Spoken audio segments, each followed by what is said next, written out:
Ladies and gentlemen, that phone bell means adventure. Hello? Hello. The young man answering the phone is Archie Goodwin. And the mountain of a man engaged in deep thought in the oversized armchair is Nero Wolfe. What was that? Somebody's going to be murdered who has no manners? Well, what do you want Nero Wolfe to do? Teach him manners? Oh. Hold on. Mr. Wolfe. Yes, Archie? We've got a prospective client. In case someone she knows gets murdered, she'd like you to do something about it.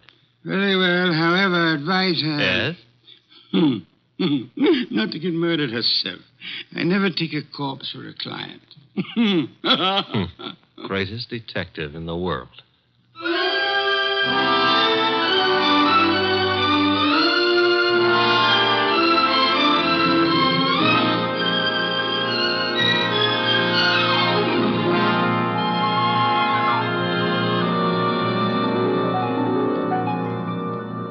Yes, Archie is so right. He is the greatest detective in the world, and the fattest, and the least energetic.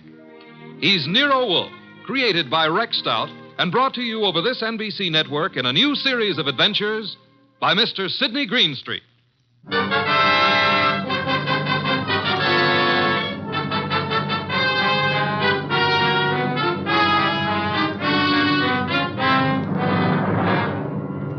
Tonight, it's the case of the Impolite corpse. It began on a certain night at 8:40 when Walter Channing, an advertising executive, was dictating in his office to his charming secretary, Brenda Barkley. Brenda, take a memo. Yes, Mr. Channing. This is to be mimeographed and sent to the entire staff. The entire staff, yes, sir. Notice, effective at once, 1-hour lunch periods will be strictly enforced. Employees will post time of departure and time of return. Yes, what is it?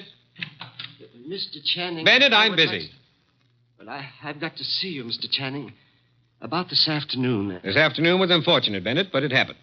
I lost my temper. I'm sorry. So am I. Mr. Channing, I've been with the firm 14 years, and because a man blows up once in 14 years... Mr. Channing's office. Oh, you've got to reconsider. That's all, Mr. Channing. I never reconsider, Bennett. It's your wife. But, Mr. Channing... That will be all, Bennett. It won't be all. You can't wipe out 14 years of a man's life. Even you can't do that, Channing. It's Mrs. Channing on the phone. Oh. Hello? You're where? That's in this building. Since when has Dr. Ellis kept evening office hours? I told you there's nothing wrong with you. No, I can't. I don't know when I'll be through. And I don't want you hanging around up here. Well, take a cab or walk. I don't care what you do. What? I can't understand you. What? Goodbye, Doris. Where was I? Walter. Yes? You are going to reconsider about Tom Bennett, aren't you? Bennett was insolent this afternoon. I won't tolerate insolence. Yes? Shine, Mr. Channing? Shine? No.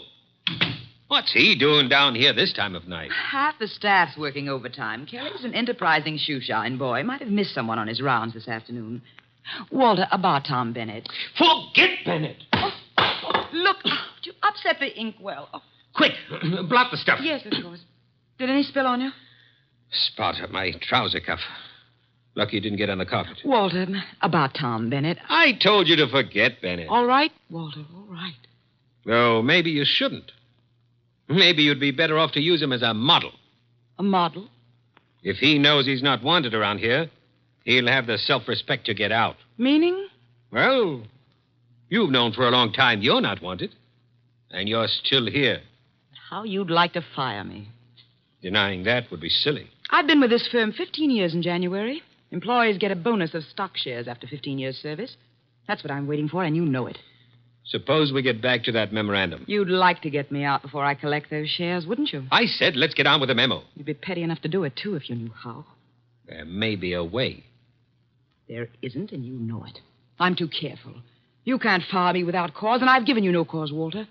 Nothing you can possibly dictate one of your vicious little memorandums about. Don't try my patience too far, Brenda. Walter, what?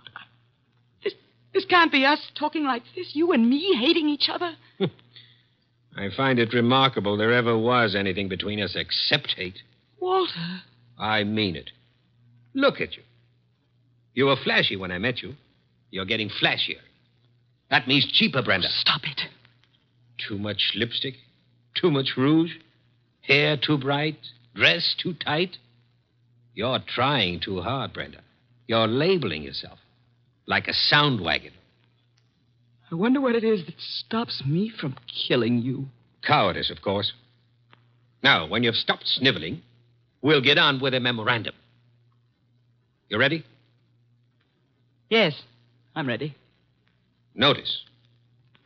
In the interest of economy and efficiency, junior executives will confer in the conference room, not in private offices. Mid-afternoon coffee and personal phone calls and daily shoe shines will be eliminated.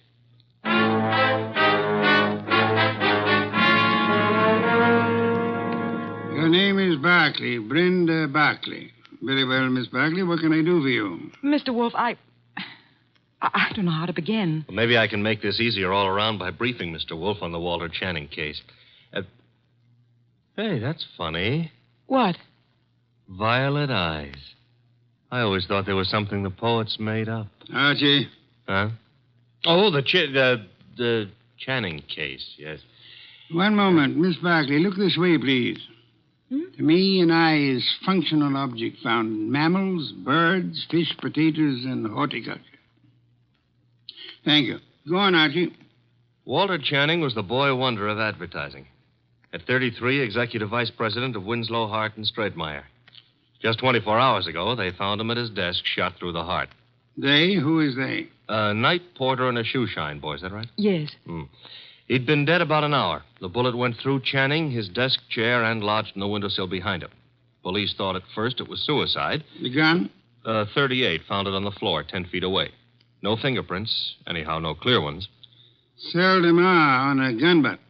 You say suicide was suspected. Why? The gun was 10 feet from the body. It was the smudges. Smudges? Powder burns. According to the papers, he was sitting at his desk. There were no signs of a struggle. The gun was held against his chest and fired. But it wasn't suicide, Mr. Wolfe. Walter Channing would never have killed himself. The police have already decided that, finally, according to the evening papers. And I presume you, Miss Barkley, are the suspect. No, not yet. But you expect to be. That's why you came to me. When the police talked to her, Her? Doris, his wife.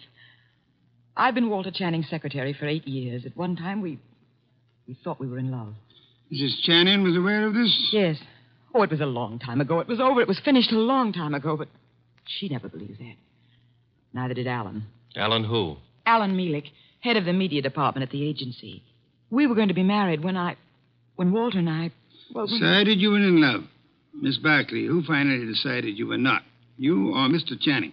He did. I see. Mr. Mielik believes you did not share this change of heart. Yes. Oh, he's such a fool. I dare say you fear Mrs. Channing or Mr. Mielik or both will reveal the ill-fated romance. You know what the papers will make of it, what the police will try to make of it. Miss Barkley, did you kill Channing? No. Oh, no, I swear I didn't. Oh, Mr. Wolfe, I didn't. Please, for heaven's sake, no tears. Archie, put her in a cab. Yes, sir. Then come up to the plant room. There are some things I'll want you to execute for me. Yes, sir. Women. Bah! Yes, Mr. Goodwin, I'm Abe Jackson, the night porter. I was working late that night. Mr. Channing, his secretary, Mr. Bennett, Mr. Mielik, and his secretary. About 10:30, I met the shoe shine, Kelly, on Mr. Channing's floor. There was a light burning in Channing's plate. We went in to turn it off, Kelly and me, and there he was, sitting at his desk, a hole this big in his chest. Tell me, Mr. Bennett, did Channing have any enemies in the agency? Channing was a slave driver, Mr. Goodwin. The girls hated him and men were afraid of him. He'd send out memos like this one around. Here, take a look at it. It's typical. No coffee, no shoe shines, no office conferences. If you want my opinion, as one employee out of 150, whoever killed Walter Channing did the rest of us a favor. You're Amy Long, secretary to Alan Mielik. Now, what can you I can tell you plenty. How she jilted Mr. Mielik, took up with Mr. Channing, got thrown over by him. I wouldn't go so far as to say Brenda Barkley would murder anyone. But if she did, Walter Channing would be 1A. Channing didn't get his shoes shined by you? I called the agency man, sir. You know, it was Jackson and me found him. Everyone else had gone and left himself, poor soul, sitting at his desk, dead.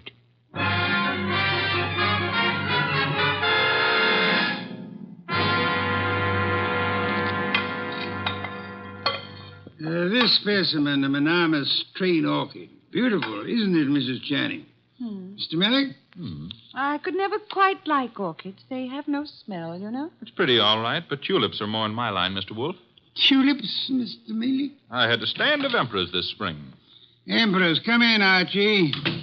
Emperors, Mr. Millick? That's the name of a tulip, Mr. Wolfe. A peasant flower. I've heard of it, of course. Archie, Mrs. Channing, Mr. Millick, my assistant, Mr. Goodwin. Mr. Goodwin. I didn't know you had company. Mr. Wolfe asked us here to explain why Brenda Barkley is worried. And you have both agreed to respect her position. Brenda ought to know I'd never tell the police anything to get her into trouble. Phooey. Sir? He said phooey, Mr. Munich, meaning he doubts what you say and does not admit your right to say it. Archie, Mr. Millick, you say you had never intentionally informed on Miss Barkley. Certainly not. The tongue slips, sir. We would expect you to guard your. What? Do you think What that... I started to say. You asked us here because Brenda Barkley is your client. I despise Miss Barkley.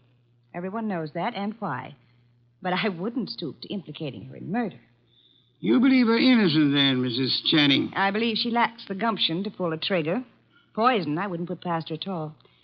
Mr. Mealy, would you be kind enough to see me home? Of course, Mrs. Channing. Good day, Mr. Wolfe. Good day. And Mr. Goodwin. You have, I suppose, an exhaustive report from me, Archie? 7 pages of notes. Save them and get me a bottle of beer. You're in a rosy mood. What happened? I said I would like a bottle of beer. No, you wouldn't. Archie, you better... Don't puff up about it. Those vest buttons won't stand the strain. I can't get you a bottle of beer. Why not? You ordered me to hold you to 4 a day. I rescind the order. You also ordered me not to let you rescind the order. What's the matter with you, anyhow? I have had to entertain 2 very dull people too long. Both those dull people are prime suspects. Mrs. Channing is a woman scorned. Mealich lost his girl to the guy who was killed. I can't blame her for throwing him over. Archie, the man grows tulips. What? Tulips. Phew. Well, give me a report. I checked the agency, everybody who was working down there the night of the murder. Also, I dropped in on Inspector Kramer at homicide. Also, I visited the morgue. Why the morgue? Because if I hadn't, you'd have said, why not the morgue? Go on. I drew a blank there. Kramer let me look at the clothes Channing was wearing. There was an ink stain on the left trouser cuff. An ink stain? And a hole through his shirt front with plenty of powder smudge like the paper said. He was shot with a .38 at point-blank range, sitting down. An impolite corpse. What? Discourteous. He didn't rise to meet his murderer. That is most significant, Archie. I know. I've got a theory about this case. No theories, facts, if you please. But look, Channing owned a .38. That's a fact. It's disappeared. That's another fact. The murder gun was a .38 with the numbers filed off, and it could be Channing's own gun. Thereby proving what, Archie? That his wife had access to it. Your theory involves Mrs. Channing, then? And Mealich. She decides her husband is less trouble to her, dead than alive. A regrettable tendency of wives. Have you noticed? And she sells Mealich on the idea. Now, that wouldn't be hard. They figure to make it look like suicide, but Mealich loses his head and runs, drops the gun on his way out, and... Oh, you don't buy it. Enough of theories. The facts, Archie. Out of your notebook. 1.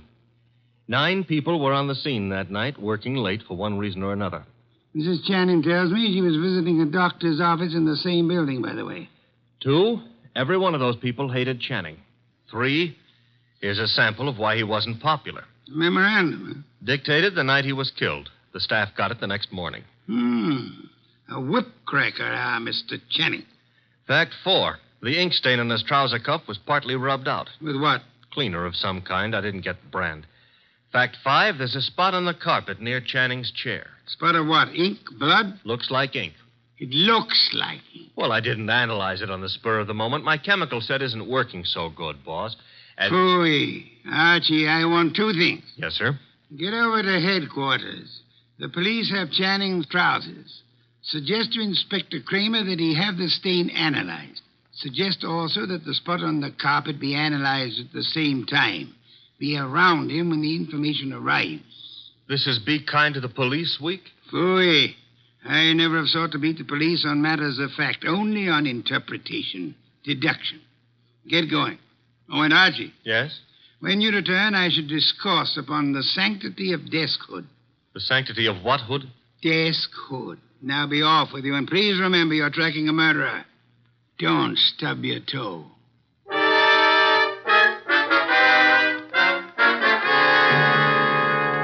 Goodwin, the thing on the carpet was a dye of some kind.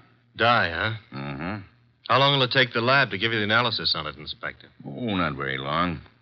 I've got the report on what was used on the trouser cuff right now, though. And? They found traces of carbon tetrachloride. Wait a minute. This goes in the notebook.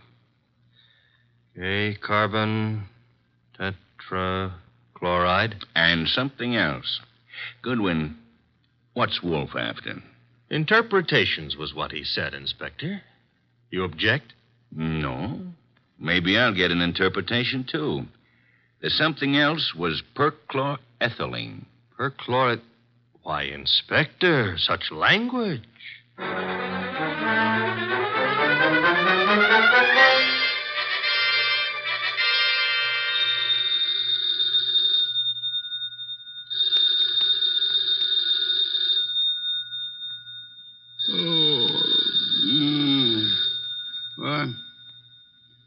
What? Archie. The phone. Oh, not back yet. Hello? Mr. Wolfe? Yes? This is Brenda Barkley. Oh, Mr. Wolfe. What is it, Miss Barkley? You've got to come to Mr. Channing's office right away, Mr. Wolfe. Mr. Goodwin has been to your office. Everything I need to know. You've got to come, Mr. Wolfe. Nonsense. I don't go out. My digestion disapproves of it. I disapprove of it. But, Mr. Goodwin, he's in danger. What's that? Terrible danger. He needs you here at once. Archie, danger. Let me talk to him. Please come. Hurry. What's happened? Hello. Sparkly. Fritz, get out of the car. Bring me my wool muffler and worsted vest. See if you can find my galoshes. Confound it, I've got to go out.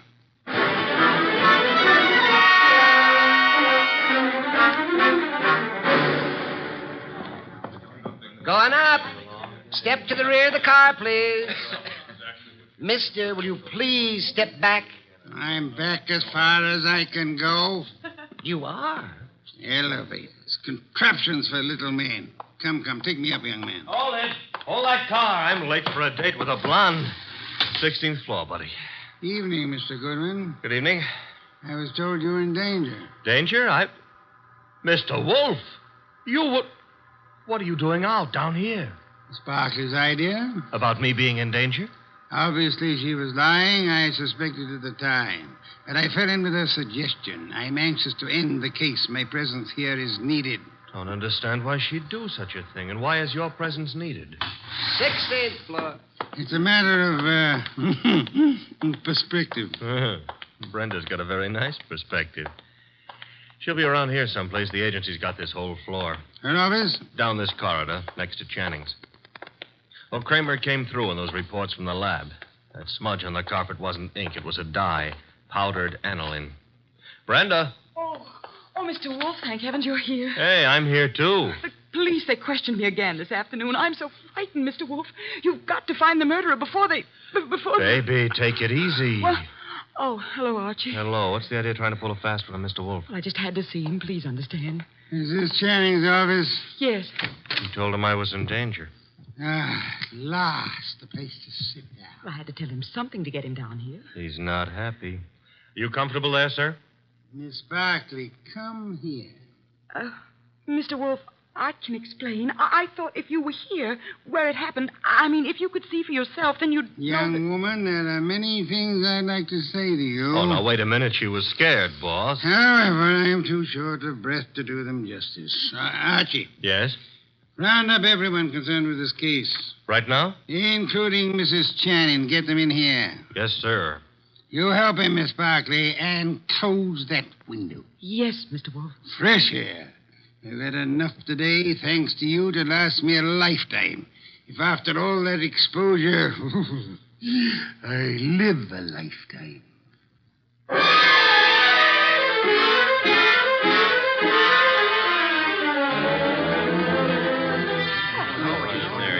What's going on here, anyhow? A tea party. Find yourself seats. Keep your knees steady. All right, Mr. Wolfe, everybody's here. Mr. Shoeshine Kelly? Here, sir, here. It was you who found the body. Him and me, Mr. Wolfe. I'm Abe Jackson, the night man. You gentlemen can help us if you will. Oh, to be sure, Mr. Wolfe. I'd like to know the exact position of the body when you found it. Well, he was setting up. That's it, sir. Sitting up straight as you please. You'll oblige me if you'll demonstrate. Sit in the chair, please. His chair, sir? If you please. Abe, you. Yeah. Oh, no, not me. Not on your life. There's no easy thing you ask, Mr. Wolfe. But I'll oblige you. So, it was like this, I'd say. You agree, Mr. Jackson? A little more to the right, maybe. Yeah, that's the way it was. Archie, Yes, sir? help me with a brief recapitulation. Well, so far as we know, Channing made no outcry. Therefore, he could not have been startled by the appearance of the killer. There were powder burns on the body. Therefore, the gun was against Channing when it was fired. His own hand couldn't have held it closer. Nobody heard the shot, probably because this office is soundproofed. The gun that killed him was lying on the floor 10 feet from the desk. In the direction of flight through that door. Go on, Archie. The killer was almost certainly well known to Channing, or Channing wouldn't have let him come that close without a struggle or an alarm. Also, the killer had access to this office, another proof that he's not a stranger. One more point, if I may, Archie. The killer, he or she, is present here now. Quiet, everyone. We come now to the point I mentioned to you last night, Archie. The point I call the sanctity of deskhood. Sanctity of what? Deskhood, Mrs. Channing. Explain, Archie. Still figure it's so important? Absolutely essential. Well, I wrote it here somewhere. Oh. Deskhood refers to that area behind a desk where a man earns his livelihood, makes his career, builds his reputation. You mean here, where I'm sitting? So long as a man sits at his desk, he enjoys a curious area of privacy. He is remarkably safe from intrusion. That's it, Mr. Wolfe. The sanctity of deskhood. Think about it a moment. You'll see what I mean. Nonsense. I've gone around that desk hundreds of times. I'm sure she has. Many more hundreds. If you mean what I think you mean, Mrs. Channing, you... Please, ladies. Mrs. Channing, when you approached your husband at his desk, what did he do? What did he... Why, he stood up and... He stood up. Miss Barkley, you agree? Well, yes, he'd have to stand up. At least he always did. But for his murderer, he did not. Archie, resume from your notes, please. Well, whoever killed Walter Channing went around the desk without Channing rising, held a gun to his chest, and pulled the trigger. Excuse me. If you will go behind the desk and stand facing Mr. Kelly, Archie. Here. This the way you mean? You know the angle of the body wound to the hole in the chair? There wasn't any angle. One was in a straight line with the other. From where you stand now in front of Mr. Kelly, if you wish to inflict an identical wound upon him, could you do it? Not from where I stand. I'd have to kneel. You'd have to kneel. Do so. Note, please, the murder tableau. You mean that's what The question now, who could kneel before Channing, get close enough to kill him from that position without alarming him in the least? Kelly. The shoeshine man. Hey, wait a minute now. Shut up, you, and sit there. His motive is crystal clear. The memorandum. Memorandum. You have a copy, Archie? In my notebook. Ah, yes. Miss Barkley, read the part which could explain Mr. Kelly's action. No, not now. The memo was all over the office. Kelly must have seen it. Oh, wait a minute now. Notice effective at once. Yes, here it is. In the interest of economy, daily shoe shines will be eliminated. That'd cut off Kelly's bread and butter. Kelly, I can't believe it. Nor can I. What? It's obvious Kelly murdered Walter Channing. Mr. Wolfe, now listen, I did nothing of the But kind. the obvious can be too obvious. Meaning what exactly? Archie, Yes, sir? brief these people on the ink-stained trousers. Channing spilled ink on his trouser cuff the night he was murdered. Somebody tried to clean the spot off. With what? According to the police analysis, carbon tetrachloride and perchloroethylene showed up. Both non-inflammable ingredients used in many commercial cleaners. Exactly what are you getting at, Mr. Wolfe? One moment, Mrs. Channing. Mr. Goodwin also has an analysis of the spot on the carpet behind the desk. Archie? A powder form of dye, aniline dye. Used in what, perhaps? Well, the lab suggested a shoe dressing. I got no powder dye. I swear I ain't, Mr. Wolfe. I'm sure you haven't, Mr. Kelly. You'll find this particular type of dressing is used on women's shoes, suede shoes, usually. I don't understand. Wait a minute. Yes, Archie? If a woman... Now, suppose a woman knelt in front of Channing to clean that ink spot off his trouser cuff. That smudge could have rubbed off the tip of her shoe onto the carpet. Exactly. I believe you'll find a typewriter cleaner contains tetrachloride and perchlorethylene. Something else just occurred to me. That memo was sent around the morning after Channing was killed. I never thought of that. True, Archie. And for only one purpose, to point suspicion at Kelly. But when the police didn't take the hint... Go on, Archie. What then? Somebody else was brought down here who would. Comes around to 3 questions, doesn't it? Who knew about the memo? Who had access to Channing's file where he kept his gun? And who made sure Nero Wolfe would see the evidence against Kelly?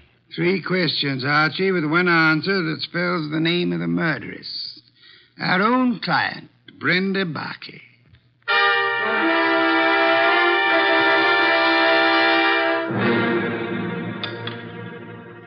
Steak, Archie, marinated. You like it? I'm not hungry. Indeed, I suggest a tonic. That reminds me. I had a call. You had? Doris Channing.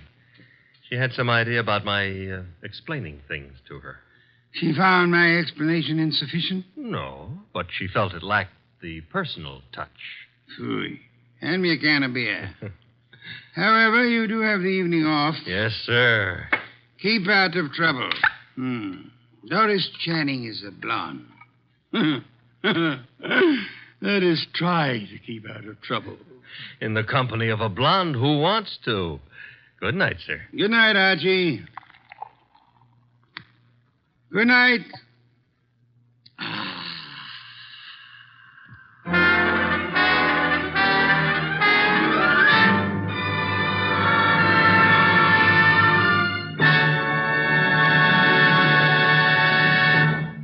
You have been listening to The New Adventures of Nero Wolfe, starring Sydney Greenstreet.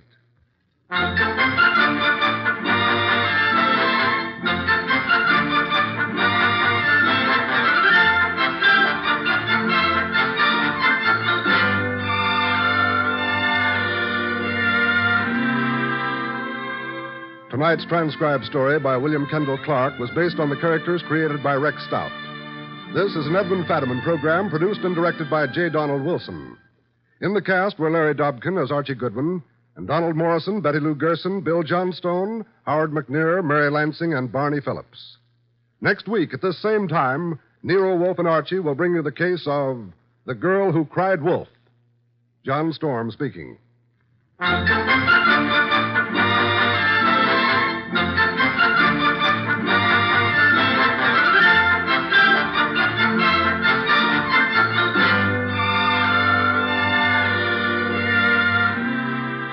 Nero Wolfe, Archie, and all of our cast hope that our listeners have taken time out from this busy Christmas season to help brighten some youngster's Christmas day. Be sure to send a thing, your choice of anything you think a child would like for Christmas, to the groups in your own town who are distributing these toy gifts to less fortunate children. 3 chimes mean good times on NBC.